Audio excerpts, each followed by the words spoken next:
عارفة إيه أكتر حاجة ضيّعت عليّا وقت؟ إني كنت مستنية اللحظة المناسبة، اللحظة اللي يكون فيها كل شيء مثالي عشان أرجع أكلمكم تاني. كنت باقول لنفسي لازم الإضاءة تبقى أحسن، لازم الmood يبقى أروق، لازم الفكرة تبقى عبقرية، وفضلت مستنية، والنتيجة كانت إيه؟ ولا حاجة. الوقت بيعدي والreach بيُقع وأنا مكاني. بس الحقيقة اللي اتعلمتها إن الاستمرارية أهم بكتير من الكمال. إنِّك تبدئي وإنتِ مش جاهزة بنسبة 100% أحسن بمليون مرة من إنِّك تفضلي واقفة في مكانِك مستنية المعجزات.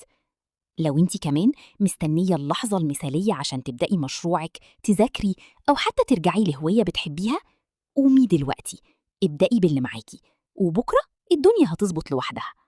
ما تنسوش تعملوا لايك وشير عشان يجيلك كل جديد. أنا رجعت بحكاية كل يوم، وإنتِ مستنية إيه عشان تبدئي حكايتِك؟